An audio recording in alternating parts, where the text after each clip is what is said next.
Caribbean सागर के बीच एक परिवार अपनी यॉट पर छुट्टियां मना रहा होता है। माँ जूलिया तैरने के लिए पानी में कूद जाती है। आराम करते समय उसे कुछ अजीब महसूस होता है, लेकिन क्योंकि आसपास कुछ दिखाई नहीं देता, वह सोचती है कि शायद उसका भ्रम होगा। कुछ सेकंड बाद वही अजीब एहसास फिर होता है। इस बार भी कुछ नजर नहीं आता, लेकिन अब वह घबरा जाती है और यॉट की तरफ तैरना शुरू करती है। तभी अचानक कोई उसकी टांग खींचने लगता है और वह मदद के लिए जोर जोर से चिल्लाने लगती है। उसकी बेटी कैसी हेडफोन लगाकर म्यूजिक सुन रही होती है, इसलिए उसे कुछ सुनाई नहीं देता। पति टॉम और बेटा बेन मछली पकड़ने में व्यस्त होते हैं। जूलिया पानी के ऊपर टिकने की कोशिश करती है, लेकिन मुंह में पानी जाने की वजह से चिल्लाना मुश्किल हो जाता है। थोड़ी देर बाद टॉम को एहसास होता है कि काफी देर से उसने जूलिया को नहीं देखा। वह यॉट पर उसे ढूंढता है और फिर अपनी पत्नी को खतरे में देख लेता है। वह बच्चों को बुलाता है, यॉट को उस तरफ ले जाता है और पानी में कूद जाता है। जल्दी से जूलिया तक पहुंचकर उसे संभालता है और यॉट की ओर तैरता है। बच्चे दोनों को ऊपर खींच लेते हैं। परिवार जूलिया को संभालता है, लेकिन जूलिया खुद को समझाती है कि शायद लहरों की वजह से ऐसा हुआ होगा।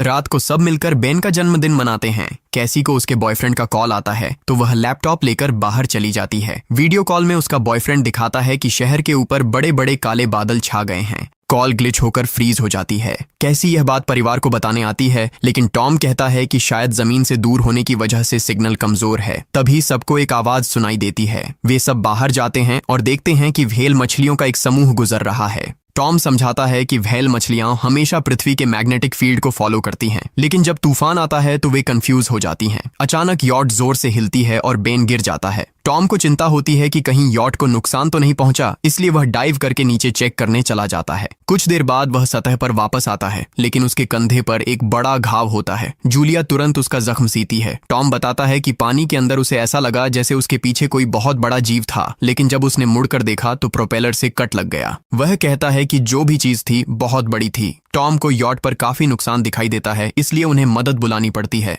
जूलिया बार बार रेडियो पर कोशिश करती है। कैसी फोन पर सिग्नल ढूंढती है, लेकिन कुछ भी काम नहीं करता। तभी कैसी को एक अजीब सा जीव दिखाई देता है और वह चिल्ला उठती है, लेकिन वह तो बस बेन होता है जो मास्क पहनकर मजाक कर रहा होता है। कुछ देर बाद यॉट पूरी तरह बंद हो जाती है और समुद्र के बीच में फंस जाती है। जूलिया रेडियो में एक आवाज सुनती है, लेकिन आवाज इतनी खराब होती है कि उसे कुछ समझ नहीं आता। टॉम परिवार को बताता है कि उनके पास सिर्फ 4 दिन का खाना पानी बचा है और अब उन्हें किसी मछली पकड़ने वाली नाव का इंतजार करना होगा। अचानक रडार पर कुछ डिटेक्ट होता है और परिवार को एक अजीब सी आवाज सुनाई देती है। सब दौड़कर बाहर आते हैं और हैरानी से देखते हैं कि कई सारे उल्कापिंड जमीन पर गिर रहे हैं। जहां जहां उल्कापिंड गिरते हैं वहां बड़े धमाके होते हैं। एक उल्कापिंड पानी में उनके पास गिरता है तो टॉम तुरंत यॉट को चलाने की कोशिश करता है। इंजन मुश्किल से चलता है, लेकिन तभी एक और उल्कापिंड उस इलाके को हिट करता है। परिवार डर के मारे एक दूसरे को कसकर पकड़ लेता है। तभी टॉम को समझ आता है कि जो आग के गोले गिर रहे हैं वे उल्कापिंड नहीं बल्कि सैटेलाइट्स हैं। उसी वक्त बेन देखता है कि यॉट से धुआं निकल रहा है। टॉम चेक करता है और कंफर्म होता है कि इंजन खराब हो गया है। हवा तेज होने लगती है तो फैमिली यॉट के अंदर छुप जाती है, बिना ये नोटिस किए कि कंपास बहुत तेजी से घूम रहा है। यॉट जोर जोर से हिलने लगती है। बेन फिर से गिर जाता है और इस बार उसे चोट भी लग जाती है। लहरें तेजी से यॉट से टकरा रही होती हैं। टॉम स्ट्रगल करके बाहर जाता है और लाइफ जैकेट्स लेकर आता है। तभी पावर चली जाती है। टॉम तुरंत पावर बॉक्स का बटन प्रेस करता है और लाइट वापस आ जाती है। उस वक्त बेन नोटिस करता है कि जूलिया की नाक से खून बह रहा है। जूलिया को चक्कर आने लगते हैं, जबकि कैसी सिंक पर जाकर उल्टी कर देती है। टॉम रेडियो ट्राई करता रहता है पर सिग्नल नहीं मिलता। अचानक एक तेज हाई पिच्ड नॉइज आती है और हवा और भी स्ट्रांग हो जाती है। जूलिया दरवाजे बंद करने की कोशिश करती है, पर एक हैच खुल जाता है और हवा खिड़कियां तोड़ने लगती है। टॉम एक फ्लेयर जलाता है और थोड़ी देर बाद अंधेरा छा जाता है। अगली सुबह फैमिली शॉक में उठती है कि वो स्टॉर्म से बच गए हैं, लेकिन यॉट आधी तबाह हो गई होती है। जब वो बाहर आते हैं तो देखते हैं कि समुद्र का पानी गायब हो गया है और यॉट अब जमीन पर अटकी है। सब ये देखकर शॉक में आ जाते हैं। कैसी सिग्नल चेक करती है पर नेटवर्क बिल्कुल डाउन होता है। बेन 2 मरे हुए केकड़ों से खेलने लगता है। टॉम कंपास चेक करता है और देखता है कि वो उल्टा हो गया है। ये आखिरी बार 7 लाख साल पहले हुआ था। कैसी को लगता है कि उसका बॉयफ्रेंड मर गया होगा और वो टूट जाती है। जब जूलिया उसे समझाने आती है तो कैसी उसे दूर कर देती है और छुपने चली जाती है। जूलिया और टॉम बची हुई सप्लाईज देखते हैं। बेन अपने बर्थडे बलून्स एक पत्थर से बांध देता है ताकि शायद कोई बचा हुआ सर्वाइवर देख ले। टॉम फिर रेडियो ट्राई करता है और इस बार एक आदमी से कनेक्शन हो जाता है। उसका नाम नाव होता है और वो एक सबमरीन का कैप्टन होता है। उसकी सबमरीन भी लैंड पर अटक गई है। वो कंफर्म करता है कि मैग्नेटिक पोल्स रिवर्स हो गए हैं, इसलिए ओशन पीछे हट गया है और जमीन डूब गई है। वो कहता है कि उसने अभी तक और सर्वाइवर्स नहीं देखे और कम्युनिकेशन सिस्टम सिस्टम्स बिल्कुल डाउन हो गए हैं। वो मजीद ये भी कहता है कि पोल्स फिर रिवर्स होंगे और शायद एक हफ्ते में समुंदर वापस आ जाएगा। वो फैमिली को वार्न करता है कि जितना हो सके ऊंची जगह चढ़ जाओ, क्योंकि जब पानी वापस आएगा तो वो बहुत खतरनाक होगा। वो बोलता है उसका पार्टनर क्रैश में मारा गया और सबमरीन में बस 3 लोगों की ही जगह है। जूलिया और टॉम उससे कहते हैं कि प्लीज हमारे बच्चों को बचा लो। वो उन्हें अपने कोऑर्डिनेट्स दे देता है। टॉम कैलकुलेट करता है कि सबमरीन तक पहुंचने में 2-3 दिन लगेंगे। वो फैमिली से कहता है आज रात अच्छे से आराम कर लो, कल सुबह हम निकलेंगे। अगली सुबह फैमिली सामान पैक कर रही होती है, तभी टॉम को पास में कुछ हिलता हुआ दिखता है। वो एक लंगड़ा आदमी होता है जिसके हाथ में हारपून होती है और साथ में एक कुत्ता लगातार भौंक रहा होता है। टॉम उसके पास जाता है और उसे पानी की बोतल देता है, लेकिन वो आदमी कुछ ऐसी भाषा में बोलता है जो टॉम समझ नहीं पाता। पानी पीने के बाद वो अजनबी अचानक टॉम के सिर पर बोतल मारता है और चेहरे पर जोर का लात मार देता है। जूलिया डर के मारे भागती है, लेकिन तब तक देर हो चुकी होती है। वो आदमी टॉम के पेट में हारपून घुसा चुका होता है। टॉम कुछ पल तक तड़पता है और फिर वो उसकी गर्दन भी काट देता है। फिर वो आदमी जूलिया के पीछे भागता है और उस पर हारपून फेंकता है, जिससे उसके कंधे में चोट लग जाती है। जूलिया दर्द सहते हुए यॉट के अंदर भागती है और बच्चों को बोलती है कि छुप जाओ। वो दरवाजा लॉक कर देती है। कैसी और बेन सोफे के अंदर घुस जाते हैं। जूलिया उन्हें फ्लेयर गन पकड़ाती है और खुद एक चाकू लेकर बाथरूम में छुप जाती है। वो आदमी दरवाजे पर जोर जोर से धक्के मारता है और आखिर अंदर घुस ही जाता है। पहले वो थोड़ा खाना उठाता है और फिर यॉट में इधर उधर ढूंढने लगता है, फिर बाथरूम की तरफ जाता है, लेकिन जूलिया समझदारी से एक छोटे छेद से बाहर निकल जाती है। वो आदमी सोचता है कि जूलिया भाग गई, लेकिन जैसे ही वो धीरे से निकलने लगती है, उसका कुत्ता उसे देख लेता है और भौंकने लगता है। कुत्ता उस पर झपटता है तो जूलिया चाकू से उसे मार देती है। कुत्ते की चीख सुनकर वो आदमी बाहर आता है और अपने कुत्ते की लाश देखकर आग बबूला हो जाता है। इस बीच जूलिया यॉट के दूसरे साइड से अंदर जाने की कोशिश करती है। वो ऊपर चढ़कर टूटी हुई खिड़की से अंदर घुसने लगती है, लेकिन वो आदमी पहले ही वहां पहुंच जाता है। वो उसे पकड़कर जोर से मुक्का मारता है, जिससे वो नीचे गिर जाती है। जूलिया फर्नीचर पकड़कर बचने की कोशिश करती है, लेकिन वो आदमी उसे लात मारकर दूर फेंक देता है। फिर वो उसकी कलाई पर पैर रख देता है ताकि वो चाकू छोड़ दे, और फिर उसके बाल पकड़कर उसका चेहरा जमीन पर दे मारता है और सोफे पर फेंककर उसका गला दबाने लगता है। बच्चे ये सब कुछ देख रहे होते हैं। कैसी बाहर निकलकर फ्लेयर गन चलाती है जो सीधा उस आदमी को लगती है। वो जल उठता है और यॉट में आग फैलने लगती है।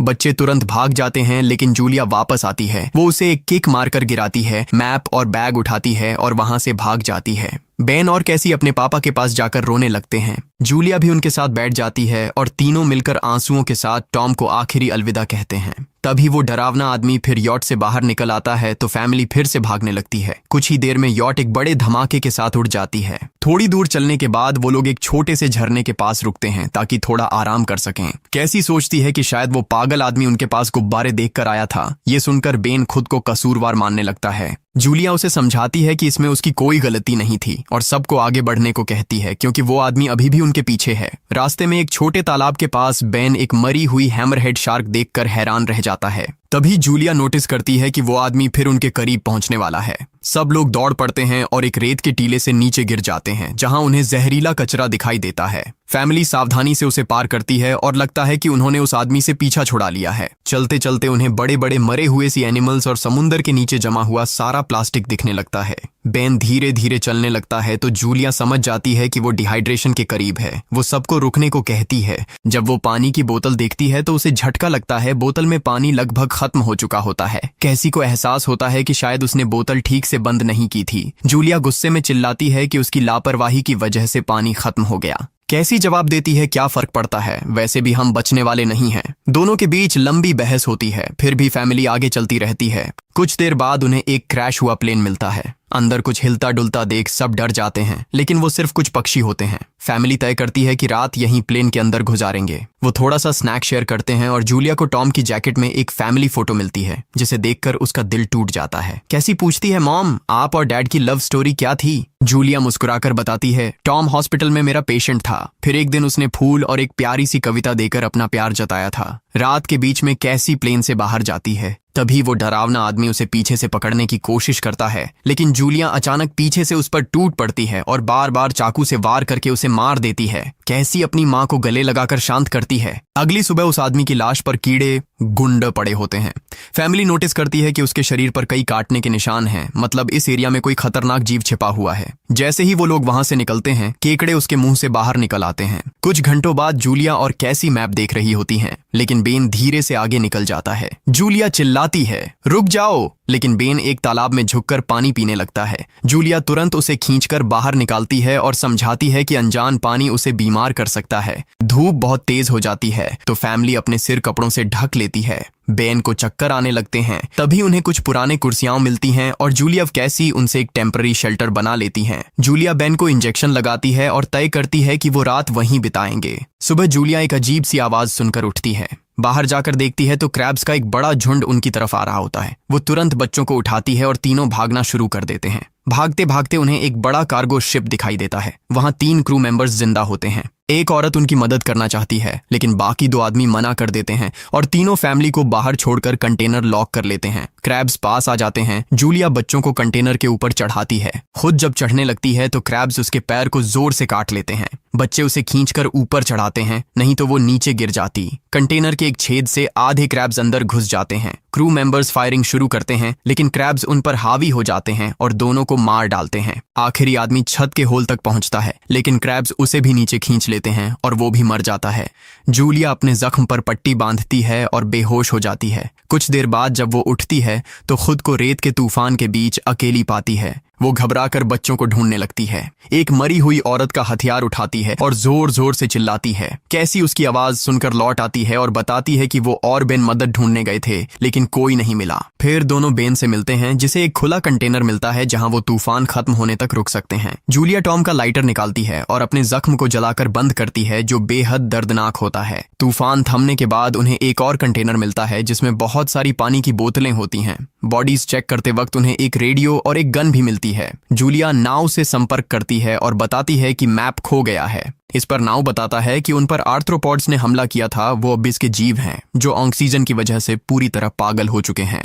अब नाव फैमिली को जल्दी करने को बोलता है, क्योंकि उसके इंस्ट्रूमेंट्स ने कैलकुलेट किया है कि समुद्र उम्मीद से ज्यादा जल्दी वापस आएगा और उनके पास सिर्फ कुछ घंटे बचे हैं। वो एक फ्लेयर शूट करता है और फैमिली उस दिशा में चलना शुरू करती है। लंबी वॉक के बाद फैमिली को एक टूटा हुआ टॉयलेट मिलता है जिसमें बेन पेशाब करता है। अब वो लोग आखिरकार सबमरीन को पास ही देख लेते हैं, लेकिन वहां पहुंचने के लिए उन्हें एक बड़ा चट्टानी रास्ता पार करना होगा। जैसे ही वो रास्ते से गुजरते हैं, दीवारें हिलने लगती हैं और पत्थर गिरने लगते हैं, जिससे एक भयानक रॉक स्लाइड हो जाता है। जूलिया तुरंत अपने बच्चों को साइड में धक्का देती है और खुद भी पीछे हट जाती है ताकि कुचली न जाए। अब एक पत्थर की दीवार उनके बीच आ गई है। जूलिया बच्चों से कहती है कि वो बिना उसके आगे बढ़ जाए, लेकिन कैसी मना करती है और जोर देती है कि उसकी माँ को चढ़ने की कोशिश करनी चाहिए। बहुत बहस होती है और चिल्लाने के बाद जूलिया वादा करती है कि वो बाद में अपने बच्चों को ढूंढ लेगी। मजबूर होकर कैसी अपने भाई को खींचकर आगे ले जाती है। बच्चे चट्टानी रास्ता चढ़कर सबमरीन की तरफ भागते हैं, लेकिन वहां पहुंचकर देखते हैं कि नाव बाहर खून में लथपथ पड़ा है। वो समझाता है कि उसके लिए सब खत्म हो गया है और अब बच्चे सबमरीन ले सकते हैं। ये सोचकर कि एक एक्स्ट्रा जगह होगी, कैसी वापस अपनी माँ को ढूंढने भागती है। तभी जूलिया केकड़ों को आता देखती है और वो फायरिंग शुरू कर देती है। कुछ केकड़ों को वो मार देती है, लेकिन झुंड बहुत बड़ा होता है और सबसे लड़ना मुश्किल हो जाता है। उसी वक्त कैसी दीवार के ऊपर दिखाई देती है और हाथ आगे बढ़ाती है तो जूलिया अपने घायल पैर के बावजूद तेजी से चढ़ना शुरू करती है। कैसी की मदद से वो दूसरी तरफ पहुंच जाती है और दोनों साथ में सबमरीन की तरफ भागते हैं। बेन पहले से ही ऊपर खड़ा होता है और फायर खोल देता है ताकि केकड़े डिस्टर्ब रहें जब तक फैमिली ऊपर चढ़ जाए। केकड़े नाव के शरीर तक पहुंचते ही तुरंत उसे खाने लग जाते हैं। जूलिया गन उठाती है और फायरिंग जारी रखती है जब तक बच्चे अंदर चले जाएं। जब वो सुरक्षित हो जाते हैं, जूलिया समझती है कि गोलियां खत्म हो गई हैं, तो वो गन केकड़ों पर फेंक देती है और अपने बच्चों के साथ अंदर चली जाती है। फैमिली हैच को अच्छे से लॉक करती है और खिड़की से केकड़ों को सबमरीन के चारों तरफ देखती है। इसी वक्त समुद्र वापस आ जाता है तो तीनों तुरंत अपनी सीटों पर बैठकर बेल्ट पहन लेते हैं और एक दूसरे का हाथ पकड़ लेते हैं। तेज लहरें सबमरीन को जोर जोर से इधर उधर फेंकना शुरू कर देती हैं, जिससे जूलिया को पूरी जर्नी के विजन दिखने लगते हैं और कैसी उल्टी कर देती है। जल्दी ही वो हाई पिच आवाज वापस आती है और फैमिली बेहोश हो जाती है। कुछ देर बाद जूलिया और बच्चे होश में आते हैं और खुद को जिंदा देखकर खुश होते हैं। वो हैच अनलॉक करके बाहर निकलते हैं और देखते हैं कि लहरों ने सबमरीन को एक तबाह शहर में गिरा दिया है। यानी अब जिंदा रहने और नया जीवन शुरू करने की उम्मीद है। और यहीं पर फिल्म खत्म होती है। चैनल को सब्सक्राइब करना न भूलें और बेल आइकन जरूर दबाएं ताकि आपको ऐसे ही मजेदार वीडियो मिलते रहें। देखने के लिए धन्यवाद।